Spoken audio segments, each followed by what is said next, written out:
Alors, le contexte dans lequel je travaille, quoique j'ai passé 4 ans à Banff, alors c'est bien, Kitty, thanks for showing us those images again. I felt all nostalgic about the mountains and the snow. But now I'm in Artext, downtown Montreal, où il y a de la construction, des pépines, et c'est un organisme beaucoup plus petit, mais Artext a une histoire assez intéressante. Et ça a été fondé d'abord pour répondre à un manque particulier à l'époque, soit l'absence à Montréal d'une librairie où on pouvait trouver des livres en art contemporain sur la théorie de l'art et des catalogues d'exposition. Les deux artistes et l'historienne d'art qui imaginaient l'organisme ont rapidement compris alors que pour obtenir des catalogues produits par les musées et les centres d'artistes au Canada, Artext devait lui-même devenir distributeur pour obtenir les précieux bouquins. On a l'impression maintenant qu'on pourrait parler de ce qui se passe à Montréal parce que c'est difficile de trouver à Montréal des bouquins sur l'art contemporain et les distributeurs se font plutôt rares. Alors, mais non, je fais référence à la fin des années 70, le début des années 80 quand Artext a été fondé. La mission principale d'Artext maintenant est l'étude et la mise en valeur du matériel documentaire documentant le champ de l'art contemporain. Aujourd'hui, la collection documentaire d'Artext regroupe catalogues d'expositions, publications d'artistes et périodiques publiés au Canada et ailleurs depuis 1965. Il y a plus de 21 000 monographies chez Artext dans la collection. Il y a un fonds complet de 9 000 catalogues d'expositions en art contemporain canadien. Il y a 7 200 dossiers d'artistes. Il y a 3 000 dossiers documentant les organismes culturels canadiens et internationaux. Ce sont des chiffres que je vous donne grosso modo pour vous faire comprendre l'ampleur de la collection et sa spécificité. Il y a 500 titres de périodiques culturels courants et historiques, dont 350 titres canadiens. Il y a quelques collections spéciales dont le projet Mobilive Bookmobile. Et voilà. Alors ça fait le tour de la collection pour la décrire un peu. Artext maintient une base de données en ligne et actuellement, on se dote d'un dépôt numérique en libre accès pour les écrits sur les arts visuels au Canada. Alors, on reprend dans sa version numérique la qualité de distributeur qu'Artext avait à l'époque. Alors, on va pouvoir le faire maintenant, mais par le numérique. Depuis quelques années, grâce à mon collègue précédent, François Dion, il y a un modeste programme de résidence qui accueille chez Artext historiens d'art, artistes et commissaires en résidence. On reçoit des chercheurs, nous on les appelle les chercheurs.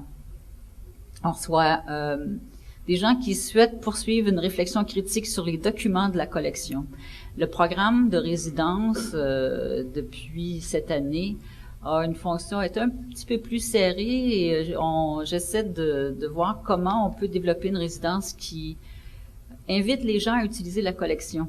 Alors, c'est vraiment autour des documents de la collection, en essayant de développer une recherche sur la culture de l'imprimé en lien avec les arts visuels et puis tous les aspects de la pensée en art contemporain. Parce qu'à l'époque, les résidences étaient ouvertes et les gens venaient chez Artext pour écrire. Et la collection était là pour servir ou pour alimenter les gens qui venaient. Et puis, je me suis dit que ça pourrait être intéressant de faire un changement et puis voir comment la collection peut devenir un objet de recherche aussi. Mais la collection étant tellement variée, comme je vous l'ai décrit, que ça ouvre toutes les possibilités. Quand les chercheurs arrivent à Artext, on leur donne un petit atelier. C'est pas un atelier, c'est un bureau. Un tout petit bureau avec un ordi. Mais ce qu'on leur donne de plus précieux, c'est évidemment le soutien, les ressources d'un spécialiste de l'information professionnel. Alors, c'est vraiment le joyau d'Artext, c'est d'avoir l'aide de gens qui connaissent la collection et qui savent comment faire de la recherche. Pour aider les gens pour vraiment faire passer la recherche à quelque chose d'un peu plus, pas efficace en termes pratiques, mais en termes intellectuels. Récemment, Artext accueillait John Knowles et Vincent Bonin, deux artistes de Montréal, qui, après avoir passé quelques semaines à consulter les documents, surtout les périodiques d'artistes datant du milieu des années 60 au milieu des années 80, ont décidé d'interroger la notion de périodique et de compliquer cette notion en examinant certains artistes qui avaient utilisé le périodique comme matériau dans les œuvres d'art.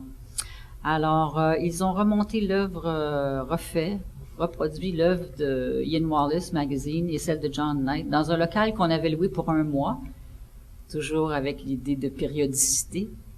Et on a réinvesti aussi le périodique qui avait été créé, qui s'appelle Supplément, lancé par Artex en janvier 2009. Alors, une exposition sur la revue, le magazine, le périodique, pour une période d'1 an qui a commencé au début du mois, qui s'est terminé au début du mois, et on a publié un magazine pour l'exposition. Alors, c'est un travail que les 2 commissaires ont mis en place et qui a été assez fructueux pour nous. Enfin, la recherche, encore là, c'est une recherche, ce qui est produit dans le cadre de ces résidences, c'est pas un produit très spécifique, un peu pour permettre aux gens de travailler, d'être libre avec cette idée de collection. Il faut aussi être capable de recevoir ces idées qui sont pas nécessairement très faciles à classer comme projet artistique. Vous avez été aussi témoin tout au long de cette conférence des sessions de dessin des artistes Gareth Long et Derek Sullivan installés au cœur de la librairie du RCAQ. Nous avons accueilli Sullivan en résidence cette année pour soutenir sa recherche et nourrir son insatiable appétit de bibliophile. Le dictionnaire illustré des idées reçues n'est pas l'aboutissement direct de la résidence tenue chez Artex, mais plutôt on a pensé que dans le contexte du congrès, il semblait pertinent pour nous d'inviter les 2 artistes à poursuivre le projet et d'illustrer chaque entrée du dictionnaire de Flaubert. On va travailler avec Sullivan et Long, et on va publier le recueil des entrées dessinées jusqu'ici, soit ceux de la lettre A à la lettre E.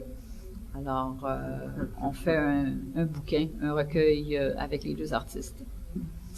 Artex a aussi un partenariat avec le Conseil des arts et des lettres du Québec pour accueillir un chercheur de la Finlande.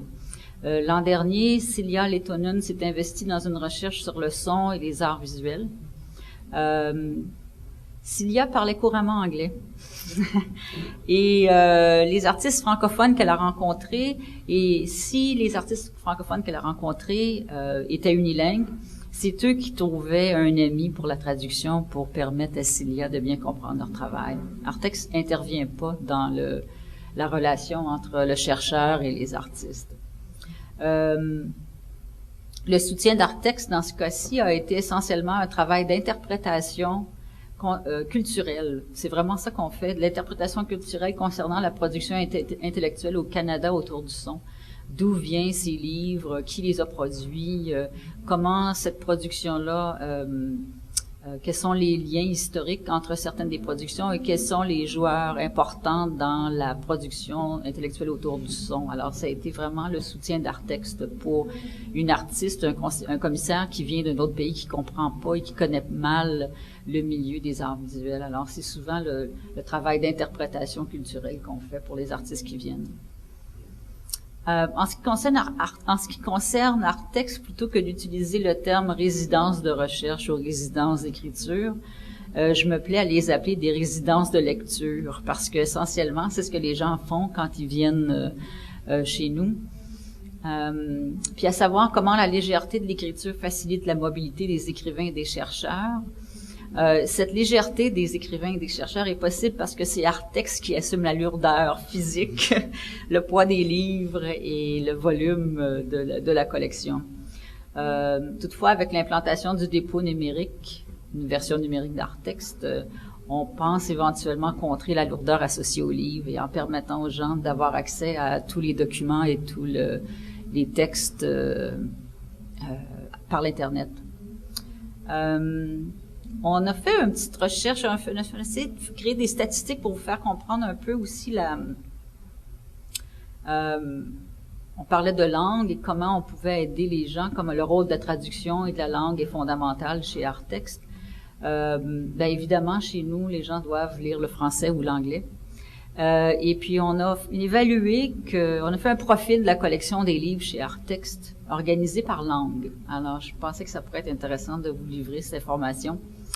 57% des quelques 20 000 livres catalogués dans la collection d'Artexte comprennent des textes uniquement en anglais. 57%. 24% des textes uniquement en français. Puis 19% des livres ont des textes en français et en anglais. Je trouve que ça représente bien la production au Canada, finalement. On est représentatif de ce qui se produit au pays. On n'invente rien chez Artexte. Nous, on recueille l'information, on recueille les livres que les autres produisent. Alors, 57% seulement en anglais, 24% uniquement en français et 19% bilingue. Dans les livres publiés au Québec, parce que ça aussi, c'est intriguant de voir comment, parce que j'ai remarqué, j'ai habité en Alberta, quand je suis revenue à Montréal, j'ai remarqué que de plus en plus, les centres d'artistes et les commissaires indépendants incluaient dans leurs publications des traductions.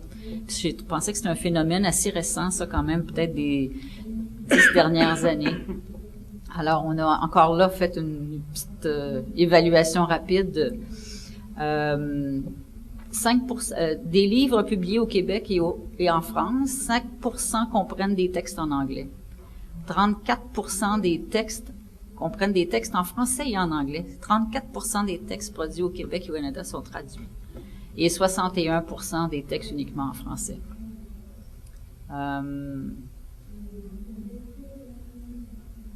Alors voilà, j'ai pas d'informations visuelles à partager avec vous.